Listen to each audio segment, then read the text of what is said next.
Tere päevast! Postimehe valimisstuudio alustab. Sel nädalal on meie valimisstuudiotes kõik need inimesed, kes kandideerivad Tallinna linnapeaks. Ja sedapuhku siis kõik erakonna esimehed. Keskerakonna esimees Mihhail Kõlvart, tere!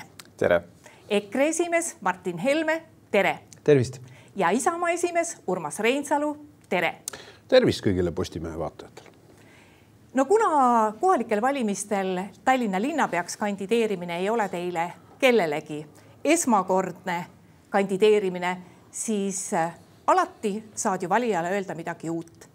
Ja meie esimene küsimus ongi, et palun 2 minuti jooksul kirjeldage, mis on need kõige tähtsamad asjad, mida te tahate Tallinna linnapeana järgmise 4 aasta jooksul ära teha. Ja alustab Mihhail Kõlvart, palun. Ja, aitäh. No mina pean alustama sellest, et kui tallinlased soovivad, et korralagedus, mida me oleme näinud viimased 1,5 aastat lõppeks, siis ainult Keskerakond suudab pakkuda kompetentset linna juhtimist. Ja me oleme seda tõestanud tegelikult 20 aasta jooksul. Täna ei ole ühtegi valdkonda, kus me ei näeks probleeme. On see transport, ehk siis ühistransport, on see liikluse korraldus, kommunaalvaldkond, sotsiaalvaldkond, haridusvaldkond. Jah, ma saan öelda, et võtab palju aega, et kord tuleks tagasi, aga on vaja alustada juba 6 aja pärast, ehk siis pärast valimisi. Me tuleme selleks, et tuua ka uued kontseptsioonid, mitte ainult stabiilne ja adekvaatne linna juhtimine. Tasuta lasteaed, selle eest me oleme seisnud olles ka opositsioonis, aga katteallikad peavad olema õiged. Mitte nii, nagu pakub praegune linnavalitsus, et teised abivajad peavad maksma kinni tasuta lasteaia kontseptsiooni, ehk siis munisipaal- ja sotsiaalkorterite elanikud.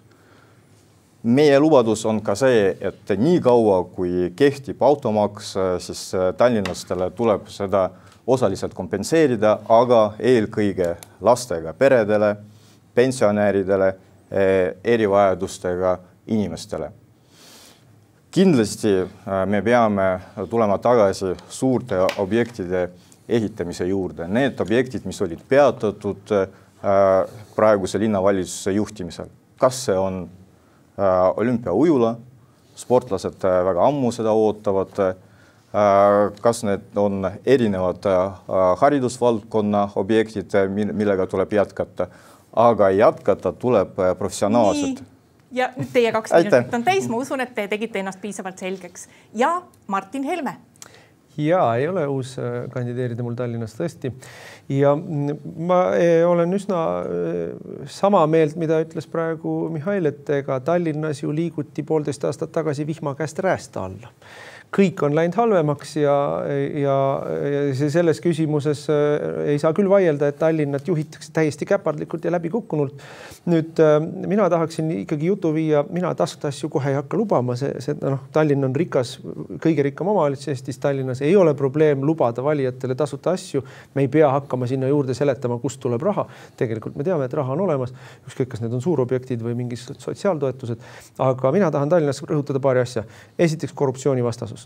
Tänane linnavalitsus minu meelest legaliseeritud korruptsiooni näeme palju, linnaeelarvest kühveldatakse MTÜ-dele, kühveldatakse täiesti arusaamatutele projektidele ja lihtsalt ei saada hakkama ei peldiku ega pingihangetega. Nüüd samas me teame ka, et EKRE Tallinnas esikohta ei võta valimistel, et esikoha siin ei ole mingit vaidlust, võtab Keskerakond, aga mida meie täna valijatele ütleme on see, et meie seisame korruptsiooni vastu igal juhul, ükskõik kellega me koos seisame, valvame, me oleme näidanud valitsus olles, eks ole, võitlus rahapesu teemadel, kõikvõimalike hangetes väga terav silm peal, et korruptsioonivastases võitluses me oleme kindlasti Eestis kõige usutavamad, mina arvan vähemalt. Teiseks ma ütlen ikkagi, et Tallinn peab olema Eesti linn, selgelt eestikeelne igal pool, eestimeelne igal pool ja kolmandaks hea kord on Tallinnas täiesti käest ära, et need nii-öelda avalik ruum on üle võetud mingisuguste joodikute kampade poolt ja seda ei saa lubada. Liiklus niikuinii, liiklusest me kindlasti jõuame rääkida, aga see, et inimestel ei ole enam Tallinnas turvaline ja meeldiv olla, see on ka riigi tegemata jätmine, aga siin tuleb linnal ka olla tublim. Nii, aitäh Martin ja Urmas Reinsalu. Ja muutus peab sellel sügisel algama ka Tallinnast. Ja kui me vaatame Tallinna osakaalu Eesti SKP-s, siis see on pool. Ja kahjuks meie konkurentsipositsioon, ka Tallinna linna konkurentsi pool, majanduslikult, regionaalselt on halvenenud. See on tõsine probleem. Et me oleme ka valitsuse enda plaanide järgi kaotanud aastas ligikaudu €1 miljard viimase 2 aasta jooksul võrreldes allalaekumisega prognoositud SKP-ga. Vilnius oli 10 aastat tagasi, veerandi võrra elaniku kohta SKP-st Tallinnast maas, nüüd on Vilnius möödunud. Ja kui me vaatame ka praegu neto välisinvesteeringute positsiooni, siis Eesti on ainukene Läänemere-äärne riik, sealhulgas ka ennekõike Tallinna linnastu, kus välisinvesteeringute netopositsioon on negatiivne, 3,5 miljardi euroga. Minu esimene märksõna on, et Tallinna majanduse kasvama panek. Seal tuleb tegelikkuses, see annab ka tõuke kogu Eesti majanduskasvule. Teiseks on hästi oluline praeguses majanduskeskkonnas seista inimeste toimetuleku eest, mis puudutab ka seda inflatsiooni survet, mis kahjuks maksutõusude tõttu jätkub. Ja Isamaa konkreetne ettepanek on, et tähtajaliselt indekseerida inflatsioonitõrje vastu nii lastega seotud toetused linnas kui ka eakatele suunatud toetused. Nüüd küsimus majanduskasvu puhul, nii-öelda linna ka rahvusvahelises konkurentsivõtmes peame aru saama, linnastud konkureerivad rahvusvaheliselt omavahel. Ja siin peab olema selge vaade, kuidas me suudame ka ületada erimeelsused. See oli põhjus, miks ma tegin kõigile ka linnapeakandidaatidele ettepaneku baasküsimustes püüda saavutada kokkuleppe, mis puudutab ka suurobjektide rajamist näiteks, mis on takerdanud ka riigi ja linna omavalitsiste vastuoludesse väga pika aja jooksul. Nüüd, aga põhiküsimus on see, mis puudutab nii-öelda strateegilist vaadet, on, et linna juhitaks eestimeelselt. Ja siin ma pean ütlema, Keskerakonna poliitika on olnud venemeelne poliitika ajal, kui Keskerakonna ainuvõim ja ka sotsidega võim oli linna juhtimisel. Aga keelest hakkame kohe rääkima. Kuna koolihariduse sisu on küll riigi ja haridusministeeriumi asi, siiski eestikeelse hariduse elluviimine on paljuski ka koolipidajate ehk siis kohalike omavalitsuste asi. Kuidas minna edasi eestikeelse hariduse elluviimisega Tallinna linnas? Martin. Ja, meie hoiatsime ja hääletasime vastu ühel korral vähemalt sellele haridusreformi plaanile, millega nüüd praegu maadeldakse, sest kõik riskid olid ette näha. Ja need riskid ongi realiseerunud. Tähendab, mis on juhtunud? Eesti lastel ei ole enam eestikeelset keelekeskkonda, vene lapsed pannakse õppima keelekeskkonnas, kus nad ei saa hakkama. Kõigil on selle võrra halvem olla ja halvem haridus. Ja mis on kõige olulisem, juhtunud on täpselt see, millest me hoiatsime. Eesti pered põgenevad teatud piirkondadest, sest et nende lapsed istuvad, Lasnamäel on üks kool, kus on 24 last on klassis, 17 neist on mitte eesti keelt oskavad ja need õnnetud Eesti lapsed sealt vaikselt lihtsalt lähevad teistesse linnaosadesse elama, mis on tulemus. Tulemus ei ole mitte integratsioon, et vene lapsed hakkavad eesti keelt paremini rääkima. Vastupidi, tulemus on getostumine. Ida-Virumaal täpselt sama probleem. Eesti lapsed põgenevad, Eesti vanemad põgenevad ja eestikeelset keskkonda sinna ei tule, vaid vastupidi, ta muutub veel rohkem venekeelseks keskkonnaks. See plaan, mille EKRE esitas, mille poolt me oleme olnud 10 aastat, on alustame lasteaiast, alustame esimestest klassidest vene lastele korralikku, põhjalikku eestikeelset õpet, eesti keele ja eestikeelset õpet ja kui neil see selge on, siis me saame teha selle ülemineku ühtsele eestikeelsele haridusele ära. Praegu me teeme Eesti lastele liiga ja vene lapsed ka ei saa midagi paremat haridust ega õpet. Nii et see haridusreform on untsu läinud. Seda tuleb selge häälega öelda ja seda tuleb parandama hakata, sest et muidu me kõrvetame läbi õpetajaid, teeme lastel hea hariduse saamise raskeks ja selles osas ma nüüd vaidlen Urmasele vastu, et Keskerakonna valijad on venelased. See on nendel valimistel ka venekeelsed inimesed. Nemad oma valijad valijate eest seisavad, aga asemele ei tulnud Eesti-meelne, nagu täna kõik reklaamivad, et tuletame siiski meelde, et Isamaa on meil koos, eks ole, koalitsioonis Tallinnas. Et asemele tuli meile linnapea, kes on Ossinovski, hariduse abilinnapea, kes on Jašin ja mingid Eesti asja nad ja reklaamid on neil kõik vene keeles, sotsiaalmeedia on neil kõik vene keeles, et ei tulnud eestikeelset ja eestimeelset asemele. Nii et kui ikka see Eesti vanasõna kehtib, kui sa tahad Reformierakonnast lahti saada, siis tuleb muidugi valida EKRE, sest et me ei saa teisi erakondasid usaldada. Isamaa istub Tallinnas Reformierakonnaga, Tartus, Pärnus, Rakveres, Viljandis, Haapsalus. Et me ei tea, kas nad asendavad. See muutus, mis tuleb, see ummikust välja, see tuleb muidugi koos EKRE-ga. Urmas Reinsalu, kas me saame selle praeguste tegevustega edasi minna või peame tegema midagi muud? Ma saan aru, Martin Helme ütles seda, et eestikeelsele haridusele üleminek sellisel kujul tuleb tagasi pöörata. On läbi kukkunud. Ma olen kategooriliselt sellele vastu ja vastupidi. On loomulikult probleeme. See on nii suur pingutus lapsevanematele, koolidele, lastele, et me peame täiendavalt sellesse panustama. Meil peab olema abiõpetajad täiendavalt juures nendele ülemineku koolides. Meil peab olema loomulikult metoodikaga riigi toetused. Kahjuks riik on, kui ma vaatasin praegu, 6,5 miljonit eurot tõstab järgmisse aastasse kasutamata raha eestikeelsele haridusele ülemineku vahenditest, mis riigi tasemel oli ette nähtud. Et siin kindlasti ma ootaksin tõusamat dialoogi riigi tasemel, Tallinna linna juhtimises.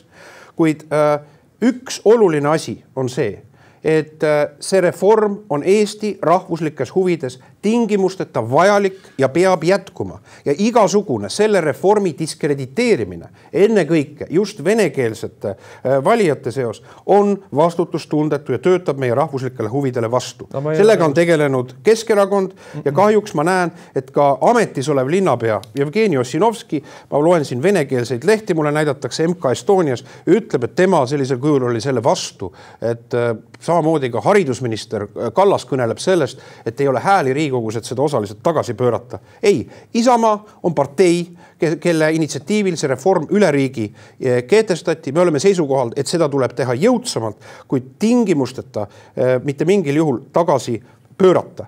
Ja vaadake, ka Jevgeni Ossinovski tunnistas üles selles samas kuulsas MK Estonia intervjuus.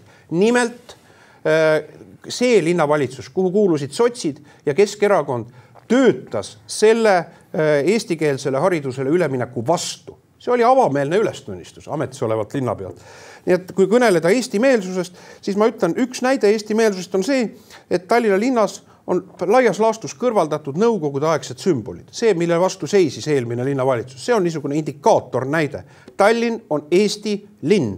Ja siin peab eestlasel olema õigus saada eestikeelset teenendust nii kaupluses, teenenduses ja loomulikult nii nende vene emakeelega laste tuleviku mõttes, kui kogu meie ühiskonna julgeoleku ja sidususe mõttes ei ole alternatiivi eestikeelsele haridusele jätkamisel. Ja ma olen selles mõttes ma korrigeerin, et jah, Isamaa seisukoht on, et eesti emakeelega lastele ei peaks pakkuma ülemineku koolides kohta, nii nagu, ja mulle tundub ka selle reformi diskrediteerimiseks, sotside ja Keskerakonna linnavalitsus viskas välja niisuguse ettepaneku.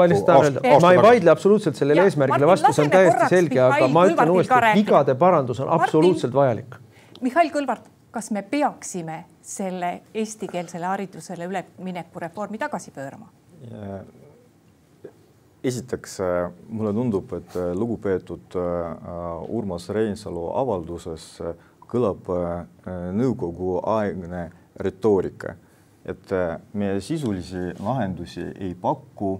Ma rääkisin abiõpetajatest, metoodikast. Sisulisi lahendusi ei paku. Süsteemset arengut me ei oska tagada, meil ei ole ressurssi, ei ole kompetentsust, aga teeme ära, las lapsed kannatavad. Ma lõpetan nüüd. Ja see on kõige ohtlikum, et hariduskontseptsiooni asemel tulevad kõlakad loosungid. Mina tuletan meelde, et Keskerakonna juhtimisel linnavalitsuses esmakordselt oli välja töötatud kontseptuaalne lähenemine, kus olid punkti järgi välja toodud konkreetsed tegevused, mida tuleb ellu viia selleks, et toetada üleminekut. Ja oli ka eraldatud ka rahastus sellele programmile, peaaegu 10 miljonit. Seal olid sellised punktid nagu keele rännak Eesti koolidesse vene õpetajatele, täiendavad tunnid venekeelsetes koolides, ehk siis pikapäeva rühma kontseptsioon. Seal olid välja toodud erinevad õppemeetodid, aga ka õpikud ja programmid. Seal oli eraldi välja toodud programm, kuidas töötada vanematega ja ka täiendavalt ka õpilastega. Selle programmi töötati välja poole aasta jooksul koos ekspertidega. Vot see on lähenemine. See on õige arusaam. Ja teine õige arusaam on ka see minu arvates, et kui on vigu ja probleeme, tuleb tunnistada. Mitte nii, nagu seda teevad bolševikud. Ei näe probleeme, lähme edasi suure hurraaga ja see on teie lähenemine. Ja mina veel tuletan meelde, kust on tulnud suuremas plaanis kontseptuaalne probleem, kui mitte öelda eksistentsiaalne probleem Eesti hariduses. Kontseptuaalne probleem Eesti hariduses algas 2013, kui Isamaa käivitas enda kõrghariduse reformi. Jah, iseenesest plaan oli õige, tasuta kõrgharidus. Aga mida see reform tõi? Seda ütlevad kõik ülikooli rektorid, seda ütlevad mitte Riigikontroll, mis tegi analüüsi juba 2019. Tänu selle reformile kasvas inglisekeelse osakaal kõrghariduses. Ja mina tean, ja iga teadlane seda ütleb, et keele areng, mitte ainult säilitamine, vaid areng sõltub sellest, mis tasemel on kõrgharidus. Aga meil praegu inglisekeelne õppe, selle osakaal kasvab eestikeelse õppe arvel. Ja täna me jõudsime nii kaugele, et meil ei ole eestikeelseid õpetajaid mitte ainult ülemineku koolidesse, vaid ka Eesti koolidesse. Ja meil ei ole ka õpetajaid, kes õpetaks õpetajaid Eesti koolides. Ja ka täna see probleem ainsa süveneb. Sellega ma tahan öelda. Kas me saame nüüd ühe lausega, ma saan aru, et praegu kõik kritiseerite seda, mis on. Kas te suudaksite kõik ühe lausega formuleerida, mis me edasi järgmise 4 aasta jooksul teeme, kui te olete ükskõik kes Tallinna linnapea, siis te peate kuidagi tegutsema, Urmas. Ma saan aru, et te ütlesite, et abiõpetajaid on vaja. Mida veel? Metoodika ja tegelikkuses, mis on, ütleme praegu tõepoolest, ega härra Kõlvart, ma kuidagi ei saa öelda seda, et ei oleks probleeme eestikeelsel haridusele üleminekuga. Kui me nägime, ka tehti läbi test, kas või 4. klasside laste puhul, jah, me näeme, et suures plaanis pooled jäid nivoole alla, aga see ei ole mitte ettekääne, et reformi tagasi pöörata, mida räägib siin härra Helme, mida räägib teie partei aseesimees, ütleb, et see eksperiment tuleb lõpetada, härra Toots. Vastupidi, see peab olema mitte vabandus, mis aastakümnete jooksul Keskerakond on kõnelenud sellest, miks ei saa teha, et meil pole asju, meil pole nõnda edasi. Inimpõlve jooksul on sellega venitatud. Ja nüüd on selles mõttes see otsustav kriis. Me peame aru saama seda, et selle reformi alguse lõpp on käes. See on algusfaasis. Alles esimesed aastad, 1. klass, 4. klass on sisenenud ja me peame täies mahus selles pingutama. Sinna tuleb eraldada täiendavat ressurssi. Õpetajate küsimus, väga oluline küsimus, mida härra Kõlvart tõi siin esile. Nii sotsiaalvaldkonnas kui ka õpetajate järelkasvu seisukohalt. Ja mina olen küll selles veendunud, et me peaksime ka looma niisugused Tallinna stipendiumi, mis annaks ka noortele, kui nad lähevad õppima õpetajaks, sotsiaalvaldkonna töötajaks ja läheksid tööle linnavalitsusse. Ma arvan, see on praktiline küsimus. Martin, palun, kas saab mingi konkreetse mina tahan, ma vaidlen sellele vastu, mida mulle siin Urmas paneb süüks, et ma tahan tagasi pöörata vastupidi. Alati on meie eesmärk olnud, et Eesti haridus ja kõik Eestis, kogu Eesti avalik ruum peab olema üleni kogu aeg ja alati eestikeelne. Ja tänane reform liigutab meid vastassuunas. Eesti lapsed kannatavad. Mina seisan Eesti laste eestikeelse keelekeskkonnast ja vastus on väga lihtne. Venekeelsetes lasteaedades, venekeelsetes koolides tuleb korralikult neile eesti keel selgeks õpetada ja siis me jõuamegi eestikeelse hariduseni lõpuks. Mis see vahe on, miks ei võiks olla eestikeelne haridus? Aga Urmas, te olite 20 aastat valitsuses haridusministri kohal ja nüüd räägid, miks on tegemata. No ma ei tea, miks on tegemata. Teie vastutus oli. Aru saada. Mihhail, mida me saame teha? Ja, et Urmasele meeldib rääkida ajaloost, aga tuletame siis meelde. Räägime tulevikust. Me oleme valimiste eel, mitte järel. Just Isamaa käes oli haridusteadusministri portfell kõige kauem. Kõige kauem. Ja nüüd öelge mulle vähemalt üks instrument, üks meede, mida olete käivitanud selle aja jooksul teie ministrite poolt, selleks, et toetada üleminekut. Üks meede, seda ei ole lihtsalt. See on üks asi. Nüüd, kui rääkida tuleviku perspektiivist, see lause, mida nüüd praegu igal pool kasutatakse, eelkõige kolleegid Reformierakonnast, et keegi soovib midagi peatada, tekkis sellest intervjuust, kus ma ütlesin samamoodi nagu ka Martin, et kannatavad Eesti lapsed. Täna me jõudsime nii kaugele, et kannatavad Eesti lapsed. Ja kui mind küsiti, kuidas seda peatada, siis ma ütlesin, kahjuks seda peatada enam ei ole võimalik, sest kahju on juba sisse võetud. Seda teiseks ja kolmandaks. Tegelikult see, mida räägib Martin, on igati adekvaatne, sest seda räägivad ka eksperdid ja õpetajad. On vaja alustada tasapisi algusest peale. Ja see on ka mõistlik ja selleks on ka lihtsam leida ressurssi. Ja siis ka vähem kannatavad nii Eesti koolides lapsed kui ka ülemineku koolides lapsed. Arusaadav. Ja viimane asi, et lugupeetud Jaan Toos ütles, et peatada tuleb seda, mis ei anna tulemuse, ehk siis 4. klasside üleminek. Seda ütles ka lugupeetud haridusteadusminister, et see ei ole õnnestunud ja seesama lugupeetud linnapea, aga see ei ole oluline. Oluline on see, et seda näevad õpetajad, õpilased ja vanemad. Selles on asi. Haridusteema on meil nüüd selleks korraks lõppenud ja kuna te tahate nii palju rääkida minevikust, siis ma viin teid korraks 4 aastat tagasi aega, kui me olime täpselt, mitte päris selles koosseisus, aga enam-vähem siinsamas valimisstuudios ja ma küsisin, mis on kõige olulisemad asjad, mida te tahaksite ära teha ja siis üks asi, millest me räägime kohe edasi, aga Mihhail Kõlvart vastas järgnevalt. Aga vaatame.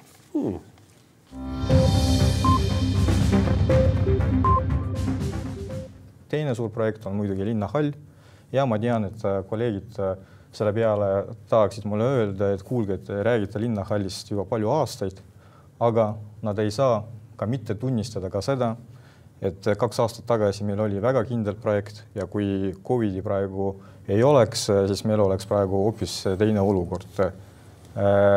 Kahjuks Tallingi seis praegu on väga nutune ja nemad selles projektis osaleda ei saa, aga paralleelselt Tallingi projektiga meil oli ka teine plaan. Meelega ei kasuta plaan B.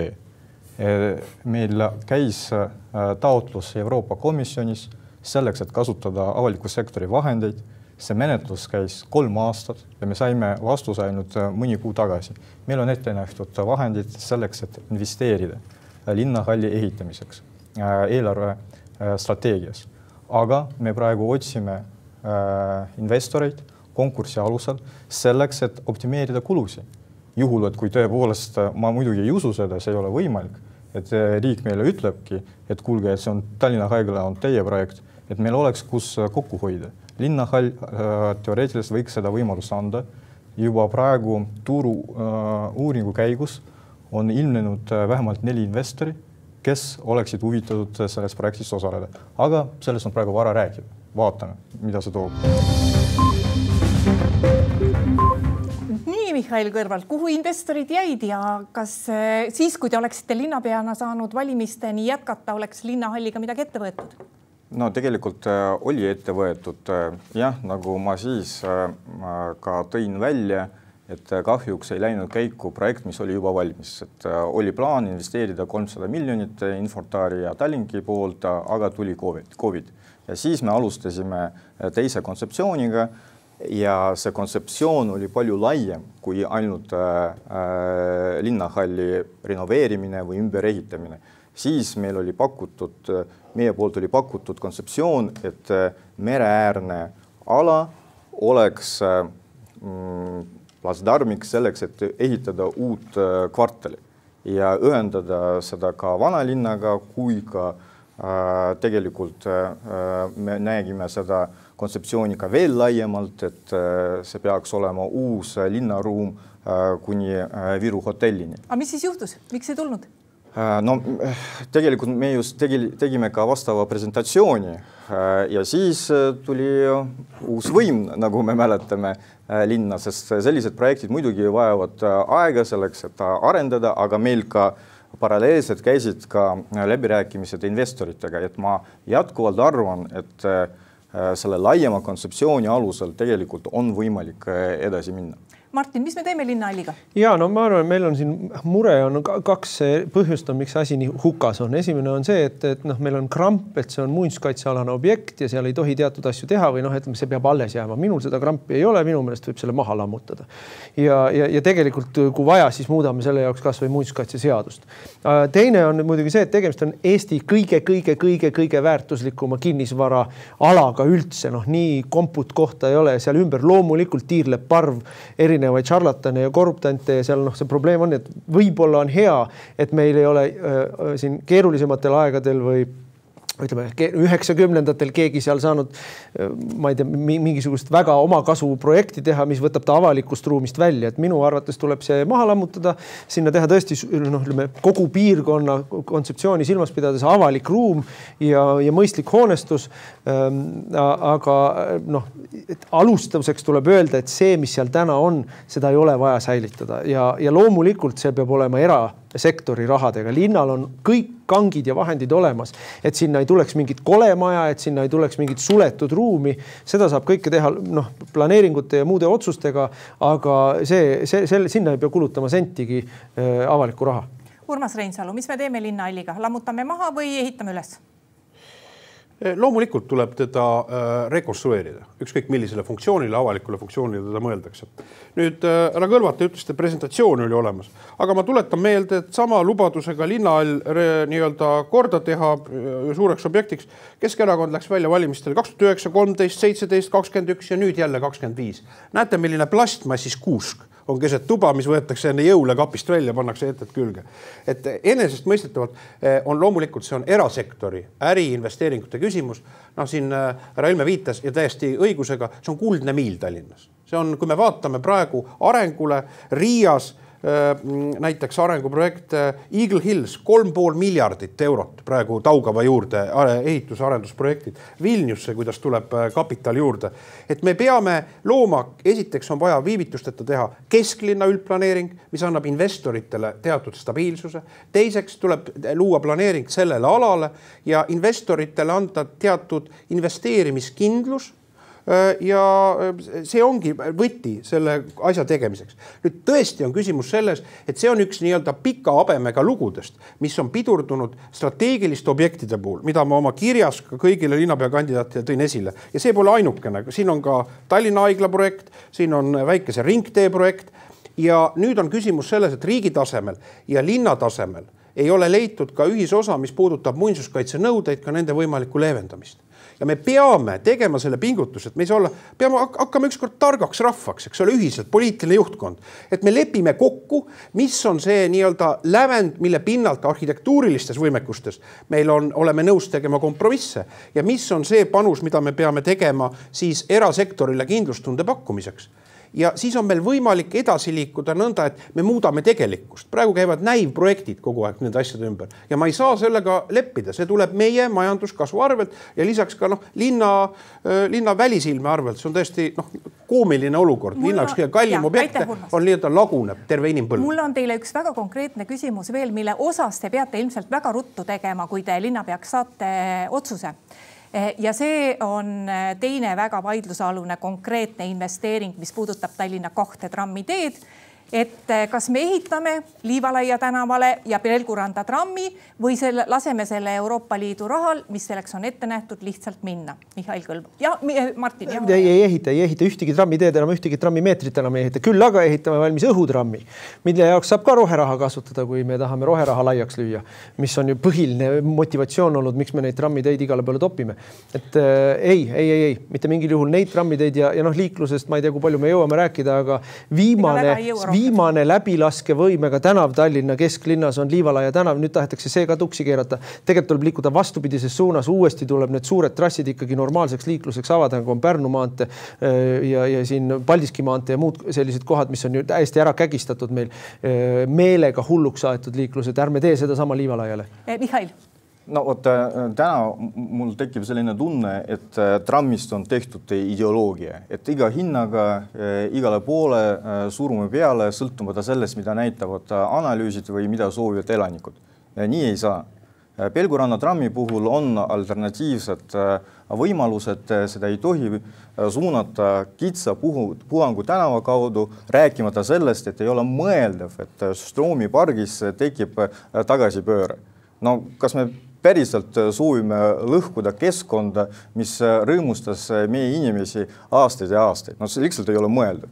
Nüüd Livalaia trammi puhul, jah, see arutelu tekkis veel siis, kui Keskerakond oli võimul, aga siis oli ka arutelu, et tuleb analüüsi teha. Nüüd me saime teada, et analüüs on tehtud, ka projekt seda tegi. See analüüs näitab, et läbilaske võimekus kahaneb 30-50% ja mida teeb linnavalitsus? Linnavalitsus ütleb ka projektile, et kuulge, muutke seda. Tehke nii, et ikkagi järeldused soodustaksid meie kontseptsiooni. Meie seda kindlasti aktsepteerida ei saa ja ei soovi. Kui analüüs näitab, et see sinna ei sobi, no siis ei sobi, sest sellega tuleb ka leppida. Nüüd lugupeetud Urmas Reinsalu, mulle meeldis see mõte, et linnahall on nagu kuusk plastmassis, mida iga kord pannakse laua peale. Jah, tuleb tunnistada, ei jõudnud sellega viimaste aastate jooksul. Aga teie plastmasskuusk ja mitte ainult teie plastmasskuusk, vaid ka eelkõige Reformierakonna kuusk on see ülemineku teema. Iga kord enne valimisi teie soov on tekitada vastaseisu ja ma saan aru, miks seda teeb Reformierakond. Reformierakond teeb seda sellepärast, et nad on läbi kukkunud riigi juhtimisel, Tallinna juhtimisel ja nad ei oska midagi sisulist pakkuda. Ainuke asi, mida nad püüavad teha, see on pingete tekitamine. Ja ma lõpetan seda mõtet. Ja ma tean, mida te kavatsete edasi teha. Kuna te näete, et Keskerakonna toetus kasvab, siis te soovite õlad kokku panna, korraldada mingid linnavolikogu istungid, tulla välja mingi avaldusega, et veel täiendavalt enne valimisi tekitada pingeid meie ühiskonnas ja Tallinnas. Ja neid pingeid võib tekitada väga palju, aga nad kuskil ei vii. Lapsed, vanemad, õpetajad täna vajavad rahu. Nad vajavad toetust selleks, et selle üleminekuga hakkama saada ja oleks väga vastutustundlik, kui meie kõik, Urmas, Martin ja meie leppisime kokku, et meie toetame seda protsessi, mitte ei korralda poliitilist tsirkust. Nii, aga trammitee? Nii, tähendab trammitee puhul, jah, ma võtsin välja eksperdid, kõnelesin ka ametnikega ja minu seisukoht pärast väga tõsist analüütilist niisugust dialoogi, et selle Pelgulinna trammi puhul on mõistlik vaadates ka inimeste liikumistrajektoori, on tegelikult koldepuiestujeni see trass jätta. See ei kahjusta ka selle projekti realiseerimisvõimeks Euroopa Liidu vahendite kasutamise võttes. Projekti on võimalik vastavalt kohaldada. See on asi, kus ma arvan, tänase linnavalitsuse, selle kommunaalameti otsus tuleb korrigeerida. Nüüd Livalaia, tõepoolest härra Kõlvart, teie ajal esitatud taotlus, mis on ühe arteri puhul liiklustransiidis, kui me kõneleme ka südalinnas, nägi ette tegelikult 1+2 rida Livalaia tänavale, mis oleks olnud loomulikult katastroofilise iseloomuga. Praegu selles projekti joonises, mis selle linnavalitsuse ajal on tehtud, on 2+2 rida, kuid ma pean tunnistama seda ka projekti analüüsika, mina suhtun väga tõsiselt. Ja ma arvan, et siin tuleb selgelt teha niisugune analüütiline mitte ei ole mõtet pabereid ja analüüsi seada kahtluse alla või peita kuhugi laua alla, vaid tuleb langetada otsus, et kas on võimalik trammitee jätkumine moel, mis ei hävita olemuslikult, ei halva olemuslikult liikumis sujuvust. Ja kui seda ei ole võimalik teha, ja ma ei püstita seda olemuslikult väidet, et kas on või mitte, see ei ole minu jaoks ideoloogiline küsimus, see on linnaliiklus sujuvuse küsimus. Ja ma ei ütle seda, et trammidel ei, miks trammid on head asjad.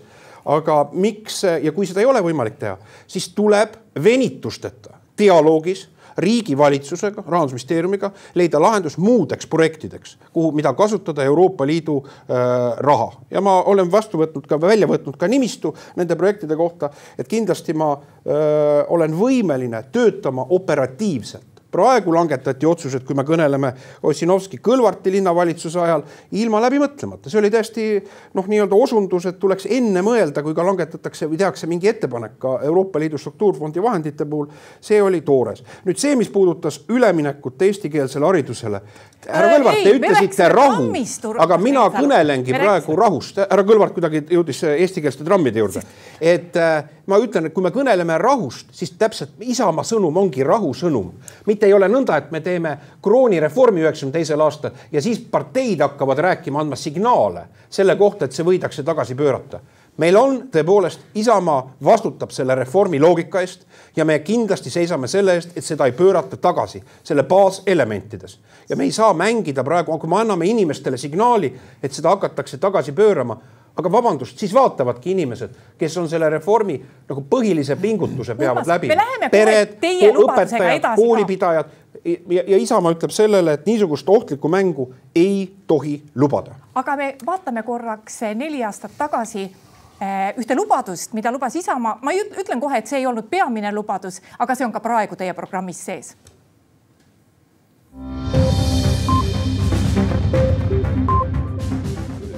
Härra Reinsalu, Isamaa valimisprogrammis on kirjas ka selline huvitav punkt, et lasketiirud erinevatesse linnaosadesse, et see turvalisuse kaotlus ja need lasketiirud, kas ma näen siin seost või siin ei ole seost? Ja ka mereröövlit seal ei hakka laskma. Mõte on selles, et see oli just nimelt noortele. See on osa, üks asi noortele kindlasti laskesport huvitab ja see on ka osa kindlasti riigikaitselisest võimalustest selles paketis, kuna meil on ju riigikaitse, me tahaksime, et riigikaitseõpetuseks kõigis koolides on see ka üks element sellest, nii et need lasketiirud kindlasti võivad olla kättesaadavad ka siis täiskasvanutele, kes soovivad laskespordiga tegeleda, aga ennekõike on need mõeldud just nimelt noorte huvitegevuse soodustamiseks. Ma saan aru, et kui lasketiirud on praegu sees, siis nad jäid ka tegemata, et ega linnahalli on ka keeruline teha. Panin siin Mihhail Kõlvarti lubaduse ette, aga ega lasketiire tõenäoliselt ka aasta jooksul ei jõua teha.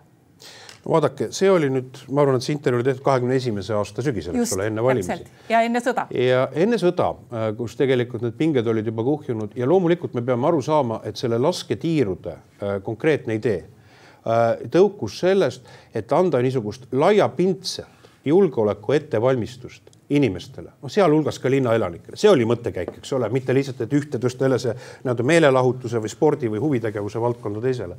Ja ma pean ütlema nõnda, et minu veendumus on selles, et me vajame nii-öelda sisekriiside ja elanikkonna kaitse sisulist kava Tallinnas. Praegu seda, ma pean tunnistama, see piisava veenvusega ei ole ja selle üks element peab olema ka kriisivalmiduse arendamine linna inimeste teavituse näol, nende ettevalmistuses osalemise näol ja üks element ka laiapindsest julgeolekust on tõesti laskespordi toetamine. Ma olen kõnelenud siin ka väga palju ka nende valdkonna entusiastidega, siin on ka vandeadvokaat Agu Sorainen väga asjaliku ettepaneku paketi teinud ja see ei ole mitte, et me nii-öelda kuidagi tahame militariseerida inimesi. Ei, vastupidi, näide on meil hea, kuidas tegelikkuses toimub Soomes see nii-öelda inimeste relva käsitlemine, relva omamine ja see on üks täiendav sisuline heidutusmeede ja me peame selle ära tegema. Nii et kui küsida seda, et kas selle aasta või 1,5 aasta jooksul, et siis ma arvan, et meil on praegu piisav järelduste pakett, kuid ma näen seda, et kui me ka kõneleme nüüd ka varjumiskohtades ja varjendites linnas, siis siin ma pean tunnistama, ja see on laiemalt ka teiste omavalitsuste vaates, siin ma ootaks tugevamalt riigi panust. Ma vaatan murega, et elanikkonna kaitseks on ette nähtud 31% vähem riigieelarvest 26. aastaks, kui oli 25. aastal. Ja seal hulgas sisalduvad ka abimaterjalid ja ressursse omavalitsustele. Ma arvan, et see ei ole piisav tasand. Meie saade hakkab varsti lõppema, sellepärast teistele natuke väiksem kõneaeg praegu, sest ma tahaksin ühe Martin Helme lubaduse ka veel teile ette mängida. No, mis mida linn ise võiks või peaks või suudaks selle sama elanikkonna kaitseks teha?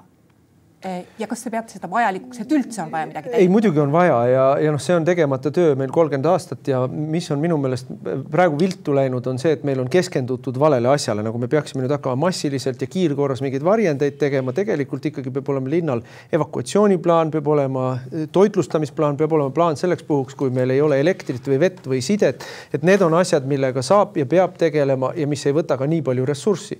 Et me hakkame igasse majja nüüd tagantjärgi või kiirkorras ehitama varjendeid. Mu meelest on nagu selline, ütleme, vale kontsentreeritakse valesti. Ma lihtsalt tahtsin öelda, et Urmas siin nii heldelt ja sümpaatselt pakkus meile kõigile võimalust kirjutada alla Isamaa valimisprogrammile. See oli see tema kiri meil.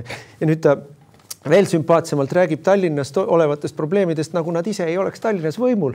Et ikkagi muutus algas Tallinnas juba aasta tagasi teiega. Mihhail, jaa, palun. Vaata poliitilise erikaale, Helme, me töötame efektiivselt. Keskendume jõu realiteetidega. Anname Mihhail Kõlvartile ka võimaluse rääkida. Ma pean tunnistama, et ma ei olnud teadlik, et selline programmi punkt on Isamaa programmis. Minu arvates on väga sümpaatne. Ma ise käin Kaitseliidu liikmena Tiirus.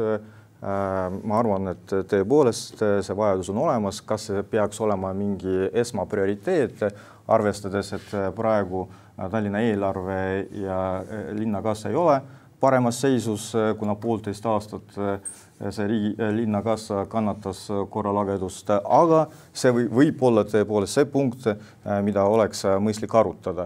Aga loomulikult laiemas kontekstis. Ma tuletaks meelde, et just Keskerakonna ajal üldse Tallinnas me alustasime tegelema tsiviilkaitse teemadega. Et esialgu me alustasime sellega, et aitasime Ukrainat Tallinna poolt ja siis saime aru, et tegelikult tuleb enda asjadega tegeleda. Generaatorid, voodid, tekid, toidupakid, et kasvatasime selle varu, siis hakkasime läbi mõtlema süsteemselt, kuidas peab linnaametnik käituma, kui midagi peaks juhtuma. Ja mulle tundub täna üheks probleemiks on see, et meil puudub koostööplaan. Et kui peaks midagi juhtuma, kus on munitsipaalvalitsuse ehk siis omavalitsuse vastutusala, kus vastutab Kaitseliit, et tegelikult see teadmine nendel on, aga meil ei ole, ehk siis linnavalitsus, vallavalitsus peab täpselt teadma, mida nad teevad, mida nad ei tohi teha ja kus nad toetavad. Et sellist süsteemi oleks vaja täiendada ja arendada, siis valmisolek meil oleks hoopis teisel tasemel. Ja nüüd me läheme oma valimissaates kõige huvitavama osa juurde. Ma palusin ka eelmine kord teilt küsida või teilt vastust selle kohta, et kui teie erakond on see, kes otsustab, kellega koalitsiooni teha, et mida te siis arvate ja vaatame, kuidas Martin eelmine kord vastas.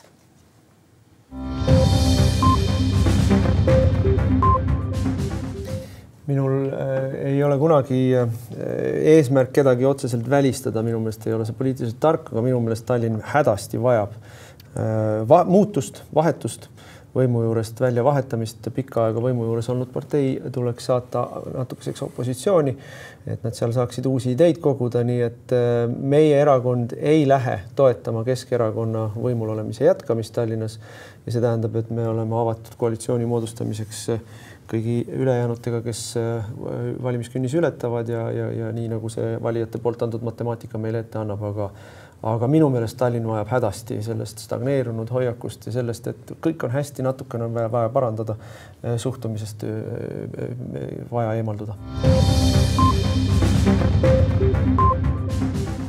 Nii, Martin, kas Keskerakond on nüüd juba piisavalt kaua opositsioonis olnud? Vot ma tahtsingi öelda, et me oleme oma lubadustest pidanud. Meie ei läinud Keskerakonda toetama, me ei välistanud kedagi ja see oli sotsiaaldemokraatlik erakond, kes oli 3 aastat peaaegu koos Keskerakonnaga võimul ja siis pärast on siin olnud siis see kummaline kooslus, mis laperdab igast otsast, aga ma arvan, et Keskerakonnale on väga hästi mõjunud see vahepeal pausi võtmine.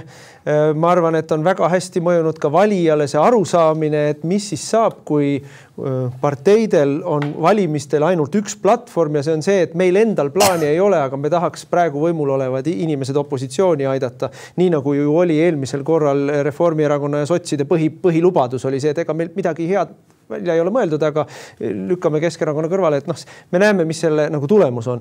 Ma ütlen sama nagu seekord, et ma ei välista mitte kedagi, kindlasti on olemas erakondi, kellega meie erakonnal on lihtsam kokku leppida, kindlasti on neid, kellega meil on palju raskem kokku leppida, aga minu huvi on olla Tallinnas sellises positsioonis, et ma saan olla kaalukeel ja saan meie valijatele antud lubadusi kõige efektiivsemalt ellu viia.